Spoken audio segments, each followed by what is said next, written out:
다음으로는 그 지역 현안 토론을 하도록 하겠는데요. 지역 현안 토론은 우리 그 패널 선생님께서 질문을 하고 우리 후보자님께서 답변을 하는 순서로 진행을 하도록 하겠습니다. 먼저 우리 김윤희 선생님께서 질문을 해주시겠습니다.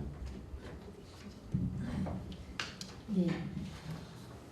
저는 이 동네 구로에 이사 온 지 한 15년 정도, 16년 정도 되었고, 저희 큰아이가 7살 때 이사를 와서 지금 대학교 3학년에 올라갔습니다. 굉장히 저는 기대를 갖고 이 동네에 이사를 오게 돼서 굉장히 저는 좋았습니다. 네, 10년 이상 살면서 주변에 계시는 어르신들의 말씀을 좀 들어봤더니 수십 년간 저희 지역의 수건인 구로 차량기지 이전 문제에 대한 이 문제는 항상 총선이 여러 번 이렇게 반복될 때마다 계속 이야기가 되고 또 공약을 내세우고 하셨지만은 여전히 풀지 못한 구로 을 지역의 숙제로 남아 있습니다. 주민들은 공약으로 내걸은 정치인들에게 속았다는 심정도 말씀하시더라고요. 과하게는. 그래서 막연한 희망보다는 그대로 있는 그대로의 상황을 좀 일상적으로 주민 보고를 원하고 있습니다. 구로 차량 기지의 이전을 위한 구체적인 대책과 지역 발전을 위한 연계 방안은 무엇인지 후보님께서 생각하고 있으신 것이 있다면 말씀해 주시면 감사하겠습니다. 네, 그 답변 시간은 제가 3분 드리도록 하고요. 이전 시간과 마찬가지로 답변이 끝나시면 거기에 대해서 추가적으로 질의하실 수 있도록 기회를 드리도록 하겠습니다. 예, 말씀해 주시죠.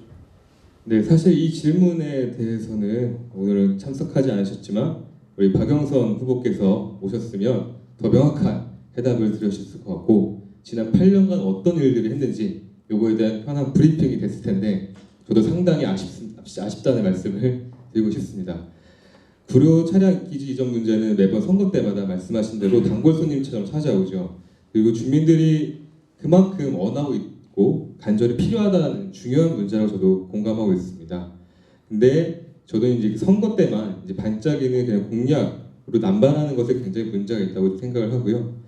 저도 이 질문을 받고 지금 찾아보고 이야기를 나눠보니 이 기재부에서 구로 차량 기지 전 사업에 대해서 이 타당성 그 재조사를 수행 중에 있지만, 사실 현재까지 구체적인 그 문제에 대해서 타당성 재조사 결정이 확정된 것이 아니라는 것을 좀 확인을 했고요.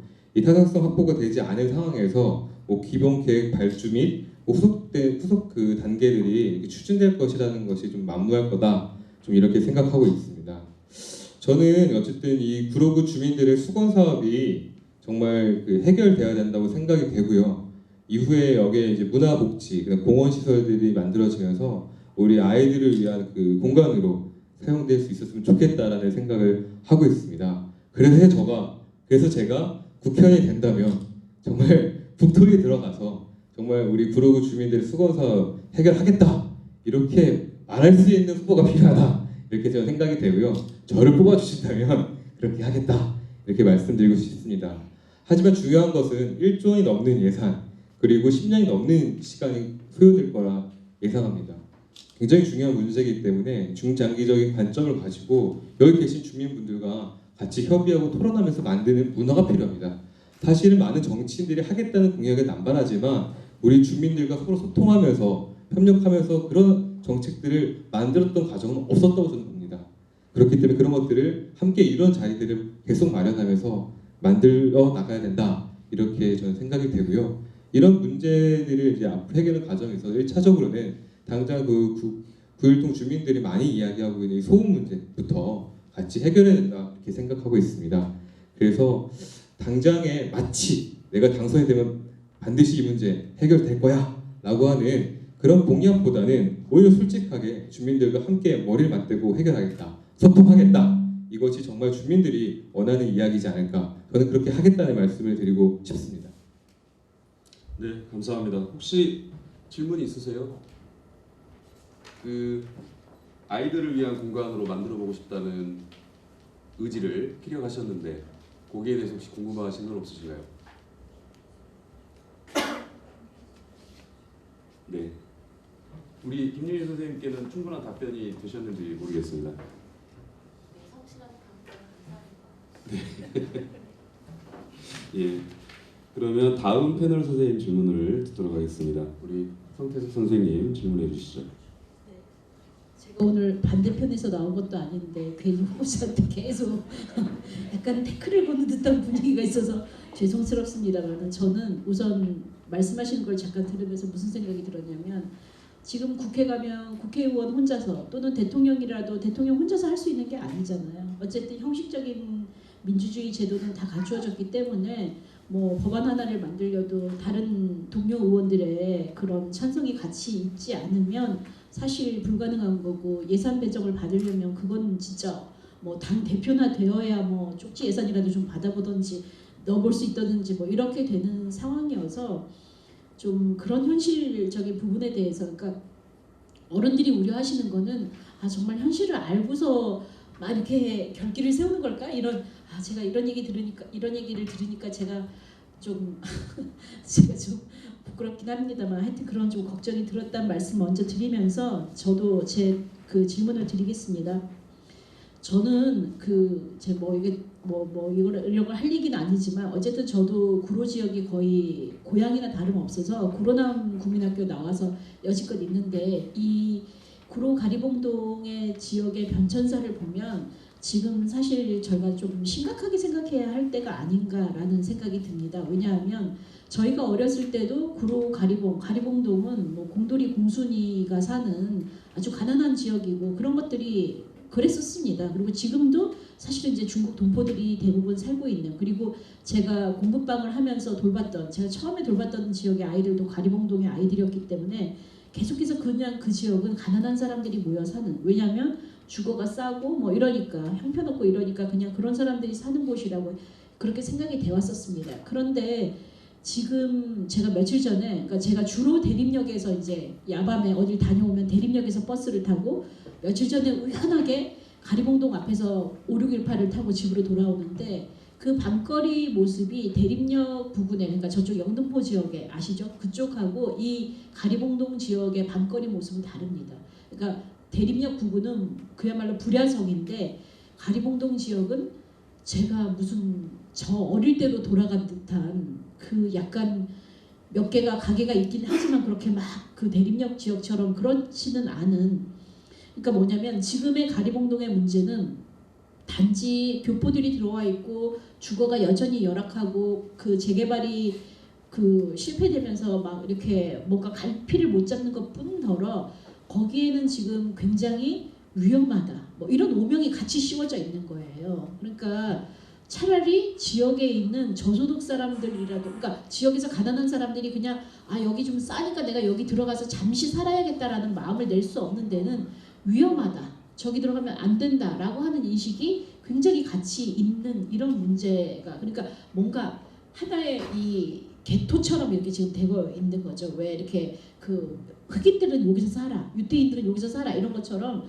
중국 교포들은 여기서 살아. 그런데 그 사람들이 막 지금 막 이렇게 물밀듯이 이제 언제 터질지, 저 뚝이 언제 터질지 모르겠다, 저 뚝이 다 터지고 나면 구로는 어떻게 될까, 이런 생각이 들 정도로 지금 그걸 간신히 막아낸 듯한 분위기인데, 이런 이 구로 가리봉동 또 이 구로 전역의 발전 방안을 이런 상황에서 우리가 어떻게 잡아야 될까. 그런데 그런 중국 교포들이, 살만한 교포들이 떠나간 대림역을 보면 불야성을 이루면서 다리 하나만 건너서 구로동 쪽으로 넘어오면 거의 뭐 이렇게 쥐 죽은 듯이 조용한 이런 분위기의 발전 상들을 어떻게 잡아 나가야 될까라는 부분에 대한 후보자님의 의견을 듣고 싶습니다.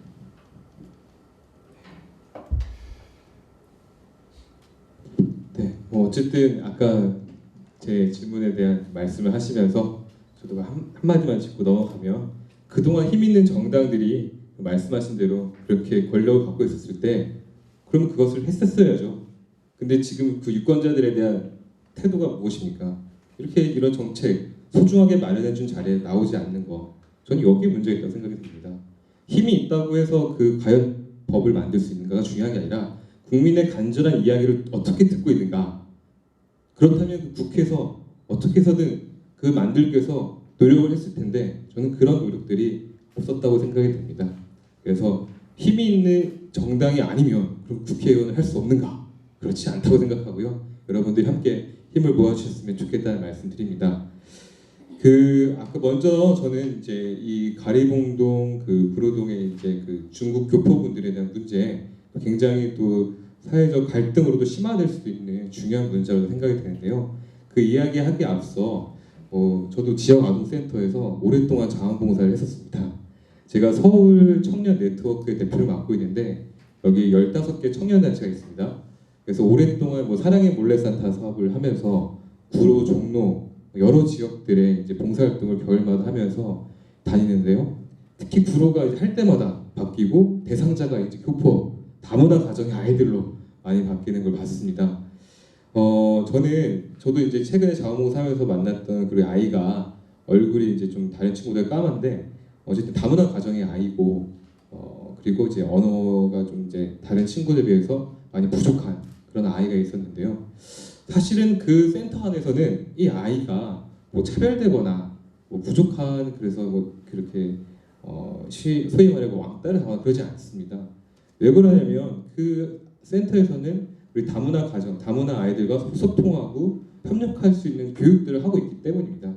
저는 이제 이 문제를 그 교육 문제까지 좀 생각해봤을 때 우리 아이들이 이제 그 가리봉동 구로동에서 이제 자라날 때 우리 중국 교포 아이들과도 이제 함께 학교를 다니고 또 중국 교포가 많아지면 우리 아이들이 소수가 되는데 저는 이런 그 문제들이 이런 이제 차별을 이제 하는 방식의 교육이 아닌 차이를 존중하고 협력할 수 있는 새로운 교육 아젠다를 만들고 그런 거에 대한 정책 개발들이 돼야 이 문제를 장기적으로 갈 수 있다고 저는 생각이 듭니다. 그래서 그런 문제들을 이제 교육의 장으로 하는 데 있어서 앞서 안산이나 이미 이렇게 진행되고 있는 사례들을 면밀히 검토하고 그에 맞는 대책을 세우면 되지 않을까.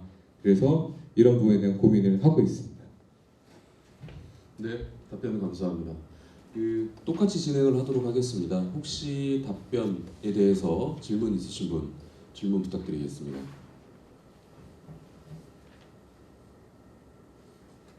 예, 굉장히 지역의 수건 사업이자 난제죠. 가리봉동. 예. 후보님 답변 감사드리고요.